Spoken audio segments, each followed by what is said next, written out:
मनमोहन सिंह को बहुत कुछ कहा गया, उनके खिलाफ बहुत कुछ लिखा गया। उस दौर में जब मनमोहन सिंह देश के प्रधानमंत्री थे, लगातार मीडिया के निशाने पर रहे, देश के विपक्षी दल उनको लगातार टारगेट करते रहे, उन्हें मौन मोहन सिंह कहा गया, बहुत कुछ कहा गया। लेकिन वो मनमोहन सिंह जब आज इस दुनिया में नहीं है, या मनमोहन सिंह जब सत्ता से बेदखल हुए और जब नरेंद्र मोदी की ताजपोशी हुई 2014 में, 2019 में और उसके बाद 2024 में, तब हमारे सामने तुलना करने का एक वक्त है पत्रकार के तौर पर। इसलिए जरा इस तुलना को और इस दौर को और मैं जो कहना चाह रहा हूं इसकी बारीकी को समझिए। 2004 में जब मनमोहन सिंह प्रधानमंत्री बने, 2007 में मैं न्यूज़ 24 का एडिटर था, खासतौर से 7 साल का अंतराल मैंने देखा एक संपादक के तौर पर। 2014 में सत्ता से उनकी बेदखली हुई और इस दौर को तो देख ही रहा हूं। वो दौर ये था कि 2011 में जब अन्ना आंदोलन देश में शुरू हुआ, जब अन्ना आंदोलन के तमाम किरदार जंतर मंतर से लेकर रामलीला मैदान तक धरना और अनशन और प्रदर्शन करते हुए मनमोहन सिंह को लगातार घेर रहे थे, निशाने बना रहे थे और मनमोहन सिंह पर सीधे लगातार प्रहार कर रहे थे। और हम जैसे लोग जो चैनल में थे, अलग अलग चैनलों के संपादक, 24 घंटे तक लगातार अनवरत कवरेज, मनमोहन सिंह सरकार पर हमले, मनमोहन सरकार की नाकामियां, मनमोहन सरकार पर भ्रष्टाचार के संगीन आरोप, उन आरोपों से घिरे मनमोहन सरकार के मंत्री और उन आरोपों का लगातार लाइव टेलीकास्ट। एक वो दौर था जब मनमोहन सिंह प्रधानमंत्री पद पर रहते हुए तमाम आरोपों का सामना करते हुए बार बार मीडिया के सामने आते रहे, प्रेस कॉन्फ्रेंस करते रहे। उसकी लिस्ट है कि कितनी बार 10 साल में उन्होंने प्रेस कॉन्फ्रेंस किया, उस पर आगे आते हैं।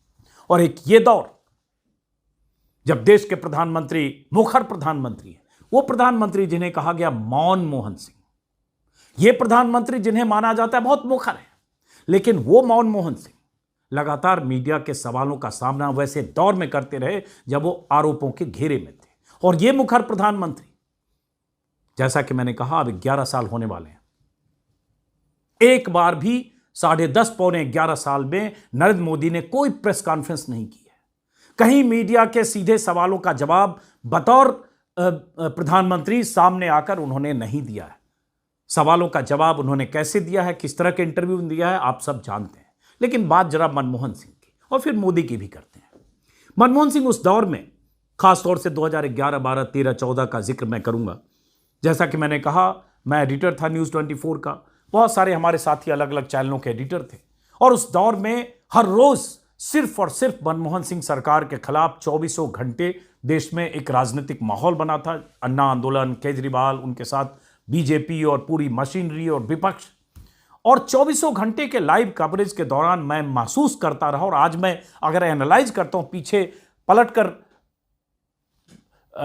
अतीत के पन्ने पलटकर झांकने की कोशिश करता हूं, उस दौर की तस्वीरों को पलटने की, तो मुझे एक वक्त भी ऐसा नहीं आता है कि 2011, 12, 13, 14 में कि हमें इस तरह के दबाव का सामना करना पड़ा हो, इस तरह का प्रेशर का सामना करना पड़ा हो कि ये जो लगातार कवरेज हो रहा है मनमोहन सरकार के खिलाफ या मनमोहन सरकार को घेरने के लिए या मनमोहन सरकार की नाकामियों पर आप लगातार जो कवरेज कर रहे हैं, चाहे महंगाई का सवाल हो, चाहे करप्शन के सवाल हो, चाहे जैसा कि मैंने कहा विपक्ष की घेराबंदी के, कभी कोई प्रेशर नहीं आया। कभी नहीं लगा कि हमें ये चैनल पर दिखाने का खामियाजा भुगतना पड़ सकता है और किसी संपादक, किसी पत्रकार या किसी भी मीडिया संस्थान के ऊपर इस तरह की अंकुश, इस तरह की पाबंदियां कि उसका वो नुकसान या खामियाजा भुगत सकते हैं। लेकिन 2014 के बाद क्या हुआ? 2014 के बाद नरेंद्र मोदी का दौर है। वही पत्रकार जो 2014 से पहले मनमोहन सिंह से हर तरह के सवाल पूछ सकते थे, प्रेस कॉन्फ्रेंस में, भरी प्रेस कॉन्फ्रेंस में, लाइव प्रेस कॉन्फ्रेंस में, वही पत्रकार कैसे नरेंद्र मोदी के सामने सवाल पूछते हैं या इंटरव्यू में क्या सवाल पूछते हैं, बहुत सारों को वो मौका भी नहीं मिलता। 2004 से 2014 के बीच जब मनमोहन सिंह देश के प्रधानमंत्री पद की कुर्सी पर थे, तब कैसे मीडिया का सामना करते थे, प्रेस कॉन्फ्रेंस में आते थे और किसी भी चैनल, किसी भी संस्थान, किसी भी अखबार का रिपोर्टर उनसे सीधे सवाल पूछ सकता था। सवाल पूछने वाले ऐसे रिपोर्टर के दिमाग पर कोई बैगेज नहीं होता था कि वो प्रधानमंत्री से सवाल पूछ रहा है और अगर उसने कुछ आड़ा तिरछा सवाल पूछा तो उसका खामियाजा उसे भुगतना पड़ेगा, क्योंकि मनमोहन सिंह थे। वो सवालों का जवाब संजीदगी से देते थे और इसलिए एक आंकड़ा मैं देख रहा था कि 10 साल के कार्यकाल में उन्होंने 100 से ज्यादा बार मीडिया के सवालों का सामना किया, और एक नरेंद्र मोदी है 10.5 साल में एक बार भी मीडिया के सामने नहीं आए, प्रेस कॉन्फ्रेंस में नहीं आए। हां आए, चुनिंदा इंटरव्यू दिया, चुनिंदा लोगों को दिया, उन पत्रकारों को, एंकर्स को, एडिटर्स को दिया जो उनके गुड बुक में माने जाते हैं, जिनकी पहुंच सीधे मोदी तक है, अमित शाह तक है, पीएमओ तक है, या जो प्रधानमंत्री नरेंद्र मोदी के चाटुकार माने जाते हैं, या प्रधानमंत्री मोदी की सत्ता के बड़े भक्त माने जाते हैं। ऐसे चुनिंदा लोगों को इंटरव्यू तो दिया नरेंद्र मोदी ने, लेकिन मुखर प्रधानमंत्री होकर, शानदार वक्ता होकर, 56 इंच की सीने वाले प्रधानमंत्री ने एक भी प्रेस कॉन्फ्रेंस नहीं की। आज जब मैं वीडियो देख रहा हूं, वो सारे वीडियो जब वायरल हो रहे, मनमोहन सिंह के प्रेस कॉन्फ्रेंस के वीडियो, तो मुझे 2011 की एक प्रेस कॉन्फ्रेंस याद आ रही है। वो 2011 में न्यूज़ 24 का एडिटर था, और एक दिन पता चला कि प्रधानमंत्री मनमोहन सिंह प्रेस कॉन्फ्रेंस करने वाले हैं, प्रेस कॉन्फ्रेंस में मीडिया से इंटरेक्शन करने वाले हैं, जिसमें देश के चुनिंदा मीडिया संस्थानों के प्रधान संपादकों को बुलाया गया है। मेरे ख्याल से 2 दर्जन से ज्यादा संपादक या जो एडिटर इन चीफ थे उस इंटरेक्शन में गए थे पीएमओ में। और सबसे बड़ी बात, उसका डीडी पर, दूरदर्शन पर जो सरकारी चैनल है, लाइव टेलीकास्ट होना था। और वो दौर था 2011 जब कोल ब्लॉक आवंटन से लेकर कई ऐसे आरोप सीधे मनमोहन सिंह सरकार पर लग रहे थे, और जबरदस्त आरोपों से घिरी मनमोहन सिंह सरकार थी। ऐसे वक्त में मनमोहन सिंह ने तय किया कि उन्हें मीडिया से इंटरेक्शन करना है, चैनलों के संपादकों से, मालिकों से मिलना है, मतलब मालिकों, कुछ चैनल के मालिक एडिटर इन चीफ होते हैं, और उसका लाइव टेलीकास्ट होना है। और उस लाइव टेलीकास्ट में या वो मीडिया से इंटरेक्शन में, पता है, एक शख्स अर्नब गोस्वामी भी थे। वो अर्नब गोस्वामी जो तब टाइम्स नाउ के एडिटर थे, और मनमोहन सिंह सरकार के सबसे मुखर आलोचक पत्रकारों में से एक थे, और बल्कि मैं कहूं उन दिनों में उनका मुरीद हुआ करता था उनके तेवर को देखते हुए। और यही पत्रकार का काम होता है, सरकार की घेराबंदी, जिसकी अकाउंटेबिलिटी है उसकी घेराबंदी, जिसकी जिम्मेदारी है, जवाबदेही है, जिस पर आरोप है उससे जवाब तलब करना, और जो सबसे शक्तिशाली है उससे सवाल पूछना। तब मनमोहन सिंह की सरकार थी। तो उस प्रेस कॉन्फ्रेंस में मुझे आज भी याद है, आज कुछ टुकड़े उसके वायरल हो रहे हैं, सबसे तीखा सवाल अर्नब गोस्वामी ने पूछा था। उस सवाल का एक छोटा सा हिस्सा मैं इस वीडियो में आगे दिखाता हूं। और वही अर्नब गोस्वामी 2014 के बाद कैसे नरेंद्र मोदी के सामने नतमस्तक हुए, कैसे नरेंद्र मोदी के सबसे बड़े चाटुकारों में शामिल हो गए, किस तरह से नरेंद्र मोदी की भजन आरती कर रहे बीते 10 सालों से, यह भी देश देख रहा है। तो एक दौर वो था, इसलिए मैंने कहा दोनों दौर की तुलना बहुत जरूरी है। तब जब नरेंद्र मोदी पर भी बहुत सारे आरोप लगे हैं 10.5 साल के कार्यकाल में, कई ऐसे उटपटांग फैसलों की वजह से, एक तरफा फैसलों की वजह से, कई फैसले पलटने पड़े, कई ऐसे फैसले जिसकी वजह से नरेंद्र मोदी सरकार की लानत मलामत हुई, लेकिन कभी उनसे वैसे सवाल, तीखे सवाल न पूछे गए, न ही नरेंद्र मोदी ने पूछने का मौका दिया, और न ही किसी चैनल ने हिम्मत की कि चैनल पर उस तरह से मनमोहन सिंह की तस्वीर जैसे लगाकर सवाल पूछे जाते थे 2014 से पहले, वैसे कोई भी चैनल नरेंद्र मोदी की सीधी तस्वीर लगाकर वो सवाल पूछ सके। ऐसा एक भी चैनल पिछले 10 साल में हिम्मत नहीं कर पाया। वजह आप समझ सकते हैं। तो वो हिस्सा छोटा सा सुनिए, देखिए कि 2014 से पहले का मीडिया या 2014 से पहले के संपादक और 2014 के बाद का मीडिया कैसे बदला। छोटा सा टुकड़ा। Mr. Prime Minister, you say you have to make compromises. There can't be any compromise with corruption. No. And there cannot be a compromise even if you're running a coalition government. And sometimes when corruption happens right under your nose, Mr. Prime Minister, you spoke about the coverage in the media. There is a general view that had the Devas-ISRO deal, not the scam, not been exposed by the media, it would have gone through. My specific question to you on the Devas-ISRO deal is this, that there are people in your government, allegedly people in the Prime Minister's office, there are people in the close bureaucracy who were in the know about the deal after the decision to blacklist that company was taken in July. And now we know that they were still in backroom talks with the same blacklisted company till a few weeks back. In that context, Mr. Prime Minister, there are people who are in the know about a scam of a deal, they delayed action in the deal, and they continued some backroom talks, and we were told these talks are normal. Mr. Prime Minister, is it normal to continue backroom talks with a blacklisted company in a scam like this? Nation wants to know, पूछता है भारत प्रधानमंत्री जी ने जो 75 days की report card हमारे सामने रखी, उससे हमें ऊर्जा मिली कि नहीं मिली? Did we all feel energized by that or not? Louder. Modi ji, pro incumbency यही है. This is the belief. दूसरी बात कहूंगा Modi ji, I'll keep it very short, very short. आपके स्टाइल और आपकी थिंकिंग को कोई ट्रेडिशनल पॉलिटिकल एनालिस्ट या ट्रेडिशनल इकोनॉमिस्ट समझ नहीं पाते हैं. यही अर्नब गोस्वामी आज भी एडिटर हैं. आज उनका अपना चैनल है. तब तो टाइम्स नाउ में थे. आज रिपब्लिक के एडिटर इन चीफ हैं. और जब अपने चैनल के खुद मुख्तार हैं, खुद मुखिया हैं, खुद मालिक हैं, तब नरेंद्र मोदी के सामने कैसे बिछते हैं, कैसे पूरे चैनल को उन्होंने बिछा दिया है बीजेपी के सामने, और कैसे बीजेपी और नरेंद्र मोदी और अमित शाह के पक्ष में गुणगान करने के लिए दिन रात काम करते हैं, या उनका पूरा तंत्र काम करता है, किसी से बात छिपी नहीं है.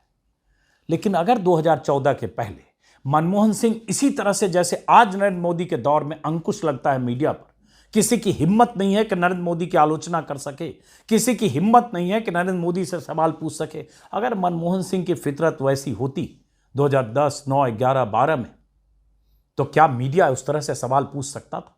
क्या अर्नब गोस्वामी उस तरह से पीएमओ में जाकर या प्रधानमंत्री आवास में जाकर प्रधानमंत्री से उस तरह से सवाल पूछते और वो लाइव टेलीकास्ट होता?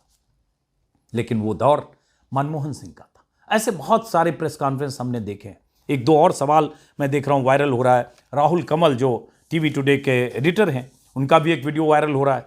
राहुल कमल ने इंडिया टुडे के कोई कॉन्क्लेव में मनमोहन सिंह से सवाल पूछा, सीधा सवाल, और मनमोहन सिंह ने जवाब दिया.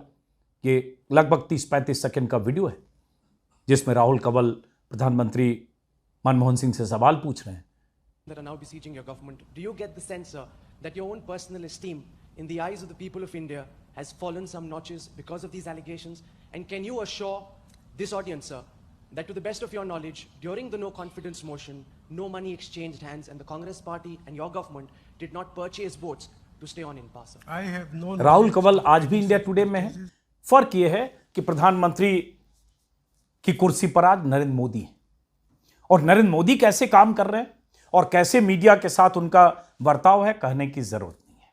नरेंद्र मोदी किस तरह से प्रायोजित इंटरव्यू देते हैं, पिछले लोकसभा चुनाव जो 2024 में हुआ उसके पहले के बहुत सारे इंटरव्यू एग्जाम्पल के तौर पर मौजूद हैं, जब प्रधानमंत्री कार्यालय में पीएमओ द्वारा आयोजित या प्रायोजित इंटरव्यू में कैमरा भी पीएमओ का था, एडिटिंग मशीन भी पीएमओ का, कैमरामैन भी पीएमओ का, साउंड रिकॉर्डिस्ट भी पीएमओ का, लाइट और सब कुछ पीएमओ का, और वहां खाली हाथ 4 एंकर गए और उसके बाद खाली हाथ लौटे. एडिटेड इंटरव्यू का हिस्सा उन्हें टेप या जो भी चिप कहे उन्हें मिल गया. इस तरह से तो इंटरव्यू दिया. चुनाव के पहले कहते हैं लगभग 75-80 इंटरव्यू नरेंद्र मोदी ने दिए, लेकिन चुनिंदा लोगों को चुनिंदा सवालों के जवाब दिए. हो सकता है बहुत कुछ पहले से तयशुदा हो, लेकिन मनमोहन सिंह, जिन्हें मौन मोहन कहा गया, जिन्हें साइलेंट प्राइम मिनिस्टर कहा गया, जिन्हें न जाने क्या क्या कहा गया, नरेंद्र मोदी जैसा कि मैंने कहा कि रेनकोट में नहाने वाला प्राइम मिनिस्टर, सब कुछ कहा गया, वो सवालों से कभी भागे नहीं. जब 2014 के चुनाव के कुछ महीने पहले जनवरी 2014 में उनका आखिरी प्रेस कॉन्फ्रेंस था, लगभग 90 या 100 पत्रकार एडिटर उस प्रेस कॉन्फ्रेंस में मौजूद थे. उसका भी वीडियो क्लिप वायरल हो रहा है. लगभग 62 सवालों का उन्होंने जवाब दिया. उसमें मैं अभी देख रहा था नीरज गुप्ता, जो तब पता नहीं किस संस्थान में थे, शायद IBN 7 में रहे होंगे, और आज वो आज तक में है. आज तक का जो डिजिटल प्लेटफॉर्म है तक में नीरज गुप्ता का भी एक सवाल वायरल हो रहा है, जिसमें नीरज गुप्ता ने मनमोहन सिंह से सवाल पूछे. बिल्कुल देर नहीं लगा. इस परसेप्शन, इस सवाल छवि के बारे में आप क्या कहें? और मनमोहन सिंह इन सवालों का जवाब दे रहे हैं. मतलब एक साधारण सा पत्रकार, साधारण मतलब नामचीन बड़ा चेहरा वो नहीं, कोई भी एक रिपोर्टर, अदना सा रिपोर्टर भी प्रधानमंत्री से सवाल पूछ सकता था, और ये सवाल पूछने की आज़ादी उस दौर में थी. और मनमोहन सिंह ऐसी आज़ादी के हिमायती थे, तभी वो प्रेस कॉन्फ्रेंस में वैसे आते थे, और वहाँ कोई इस तरह से नहीं था कि ये पूछना है ये नहीं पूछना है. लेकिन नरेंद्र मोदी ने देश के पत्रकारों को बीते 10.5 सालों में ये मौका नहीं दिया. इसी प्रेस कॉन्फ्रेंस में 2014 के ही प्रेस कॉन्फ्रेंस में मनीष छिब्बर ने, जो तब एक्सप्रेस में थे, उन्होंने भी एक सवाल पूछा था, जिसमें उन्होंने कहा था कि आपको वीक प्राइम मिनिस्टर कहा जाता है. बीजेपी और नरेंद्र मोदी कहते हैं कि आप वीक प्राइम मिनिस्टर हैं. तब उन्होंने कहा था ये इतिहासकार जज करेंगे. अगर मजबूत प्राइम मिनिस्टर होने का मतलब है नरसंहार के बीच बैठे रहें और अहमदाबाद की सड़कों पर बेकसूर लोग दंगों में मारे जाते रहे, तो ये मजबूत होना है, तो मैं इसे नहीं मानता। इतनी बड़ी बात मनमोहन सिंह ने मनीष छिब्बर के एक सवाल के जवाब में कही थी। Hello, sir. Manish Chhabbar from Indian Express. Sir, the BJP and Mr. Modi's, charge against you is that you have been a weak prime minister. So, do you think, your party has a role to play in that projection of this view? Well, I do not believe that I have been a weak prime minister.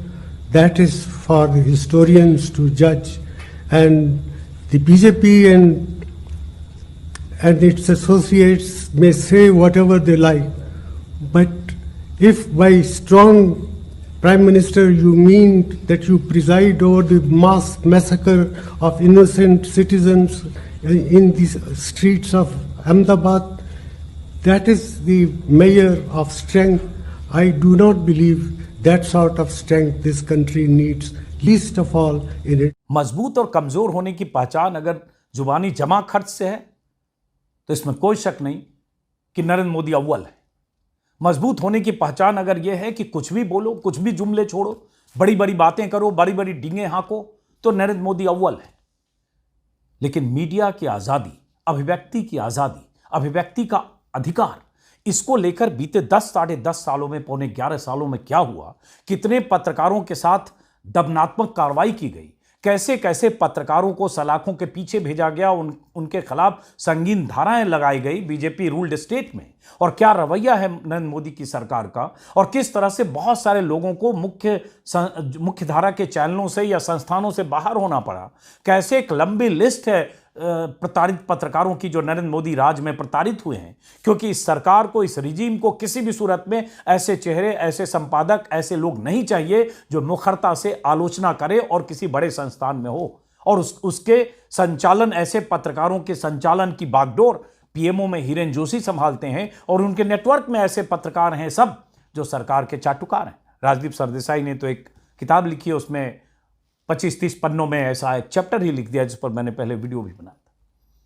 लेकिन मनमोहन सिंह अलग थे, और इसलिए मैं कहता हूं कि अगर 2007 से 14 तक का मेरा तजुर्बा है, अगर मनमोहन सिंह उस दौर में, अगर वो चाहते कि मीडिया, जिस तरह से आज मीडिया तमाम तरह की पाबंदियों में रहकर सिर्फ सरकार की चापलूसी करता है, अगर उस दौर में ऐसा शिकंजा या अंकुश कस दिया जाता कि आप सरकार की आलोचना करोगे तो आपके विज्ञापन बंद हो सकते हैं या आपको उसका खामियाजा भुगतना पड़ सकता है, तो फिर कौन मालिक उस दौर में भी जोखिम लेता।